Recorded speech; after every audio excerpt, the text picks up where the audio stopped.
Hello bankers, welcome to the channel. मैं हूं Deepak Jain. And अगर आप SBI PO and IBPS PO को टारगेट कर रहे हो तो एक चीज का बहुत ज्यादा ध्यान रखना कि क्या होता है ना कि जो अदर बैंकिंग एग्जाम्स होते हैं ना उनको हमारी अप्रोच करने का तरीका थोड़ा सा डिफर होता है, लेकिन जो आईबीपीएस एंड एसबीआई पीओ के प्रीलिम्स या मेंस होते हैं ना इनमें हमारी अप्रोच थोड़ी सी डिफर हो जाती है, क्योंकि हमें इन एग्जाम्स में अपने मार्क्स पे कॉन्सेंट्रेट नहीं करना होता। काफी सारे बच्चे बहुत ज्यादा गलती करते हैं कि वो मार्क्स पे बहुत ज्यादा कंसंट्रेट करते हैं, जबकि हाँ और गलती करने से डरते हैं। मार्क्स में उनके कम मार्क्स आ रहे हैं तो वो इस चीज को एक नेगेटिव साइड में देखते हैं, लेकिन मेरा नजरिया थोड़ा सा अलग है। मेरा मानना है अगर आप खुद में इंप्रूवमेंट लाना है ना, या देखो पहली बात तो मैं पहले बता चुका, हमें मॉक के लिए प्रिपेयर नहीं होना, हमें प्रिपेयर होना है अपने एग्जाम के लिए। एंड उसके लिए बहुत ज्यादा जरूरी है कि हम मॉक में खुद को सुधारें।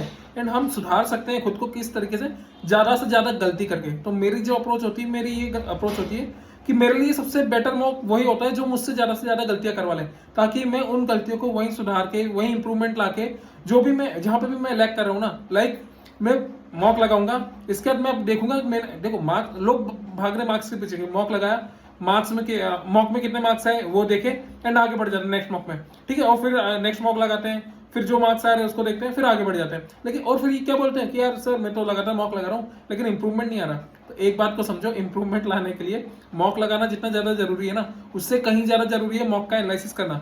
इंप्रूवमेंट आएगा ही तब जब आप मॉक का एनालिसिस करोगे, मतलब आप अपनी गलतियों पर काम कर ही नहीं रहो, आप तो सिर्फ क्वेश्चन जो आपको आते हैं वो चेक कर रहे हो और आगे बढ़ जा रहे हो। नहीं, ऐसे एग्जाम नहीं निकला करते मेरे ब्रदर। आपको अगर एग्जाम निकालना है, मॉक लगाओ, बिल्कुल खुद को चेक करो, लेकिन रैंक से चेक करो। मैं हमेशा बोल रहा हूँ मार्क्स के पीछे मत भागो। इजी मॉक होता है तो उसमें क्या होता है ना कि 70 मार्क्स भी कम पड़ जाते हैं, लेकिन अगर हार्ड मॉक होता है ना तो उसमें 55 मार्क्स भी उस 70 के मुकाबले ज्यादा बेटर है। तो इसलिए मार्क्स झूठ बोल सकते हैं लेकिन आपकी रैंक कभी झूठ नहीं बोलती। ट्राई करना कि अपनी रैंक टॉप 10% में रखो। ठीक है, पहली बात तो देखो अपनी थिंकिंग को जितना बेटर कर सकते हो ना, जैसे कि कई काफी बच्चे बोलते हैं कि सर हमारे यहाँ तो सीट काफी कम है। लेट से तुम्हारे 80 सीट भी है तुम्हारे लिए, ठीक है, या फिर मैं तो बोलता हूँ तुम्हारे लिए 40 सीट भी है, तो पता है तुम कितने प्रीलिम्स में कितनी सीट के लिए फाइट करोगे? तुम कम से कम मिनिमम भी बात करो ना, तो तुम्हारे पास 400, मतलब तुम्हारे लिए उस सीट के लिए, मतलब 40 सीट है ना, उनके लिए जो बंदे सिलेक्ट किए जाएंगे ना प्रीलिम्स में, वो कम से कम 400 होंगे। तो समझ लो कि प्रीलिम्स में हमें ये प्रेशर नहीं लेना कि 40 सीट है, नहीं भाई, तुम्हारे पास उससे 10 टाइम्स, इवन पीओ के लिए तो 12 या 15 टाइम्स ले जाता है, बट मिनिमम भी लेकर चल रहे हैं। तो सबसे पहले तो माइंड को थोड़ा सा फ्रेश बनाओ, मतलब ठीक है कि हाँ हम कर सकते हैं, फिल्म्स निकालना इतना मुश्किल नहीं है। ठीक है, अगर अप्रोच सही होगी, दूसरी चीज आपकी थिंकिंग सही होगी, आपकी मेंटेलिटी कैसी है, एक पॉजिटिव मेंटेलिटी के साथ आगे बढ़ेंगे। दूसरी चीज, गलती करने के लिए मौका देंगे, गलती से भागो मत, गलती से मत भागो कि भाई मैं मिस्टेक कर रहा हूँ। अरे भाई बहुत अच्छी बात है कि तुम मिस्टेक कर पा रहे हो और सीख पा रहे हो।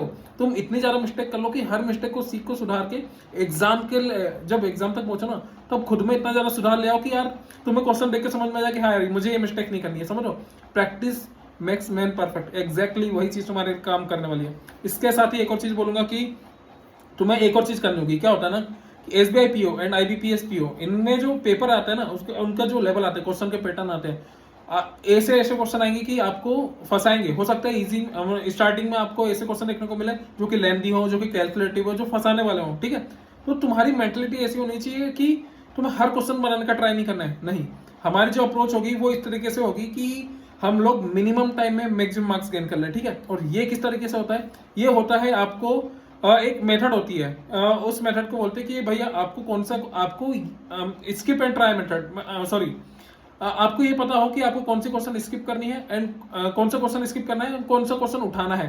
ठीक है, आपको चूजी बनना होगा, आपको पिकी बनना पड़ेगा। ठीक है, अगर आपने जैसे क्वेश्चन दिखता जा रहा है आपको लाइन से वो उठाते जा रहे हो ना, तो शायद आप लैग कर जाओ, क्योंकि हाँ एक बंदा वो होता है जो कि इजी क्वेश्चन छाटता है, इनकम टाइम में ज्यादा मार्क्स गेन कर लेता है, और एक बंदा वो तो बस लाइन से जो क्वेश्चन चल रहा है उसको बनाने की हैबिट लेके चलता है। तो ये हैबिट में लेके आओ कि सबसे पहले अपने इजी क्वेश्चन जो आप में कॉन्फिडेंस बढ़ाए, ऐसे क्वेश्चन को पिक करो, ऐसे क्वेश्चन को सॉल्व करो, है ना। आप अगर आप में कॉन्फिडेंस आ गया ना सॉल्व करते करते, मतलब जब आप मॉक लगा रहे हो, आप एग्जाम में बैठे हो और आप कॉन्फिडेंस अपने आप आता है, अगर आपके क्वेश्चन बन रहे हैं ना तो कॉन्फिडेंस अपने आप आता है।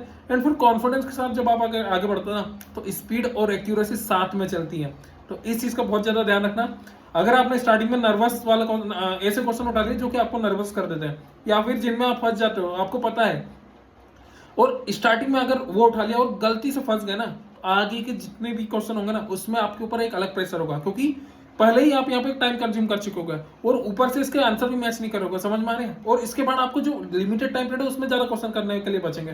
तो वहां ये खेल रहता है, मेंटेलिटी का यहाँ खेल क्या बनता है। तो इसलिए जो मेरी अप्रोच है कि भाई आपको क्या करना रहता है कि आप देखो कौन से क्वेश्चन, पीओ का पेपर है, सारे क्वेश्चन आपसे नहीं बनेंगे, तो कौन सा क्वेश्चन स्किप करना है ये आपको डिसाइड करना है, ना कि टाइम के अकॉर्डिंग आपसे कुछ क्वेश्चन छूट जाए। यही डिफरेंस है जो कि एक मतलब आपको बाकियों से बेहतर बनाता है, ठीक है। तो अगर मेरी अप्रोच या मेथड अच्छी लगे तो गाइस वीडियो को लाइक करना, एंड अगर चैनल पर नए हो तो चैनल को सब्सक्राइब करना मत भूलना, क्योंकि बैंकिंग के रिगार्डिंग जो भी अपडेट है, गाइडेंस है, मोटिवेशन है, वो आपको यहाँ पे मिलता रहेगा, ठीक है। आज से फिर मुलाकात करूंगा।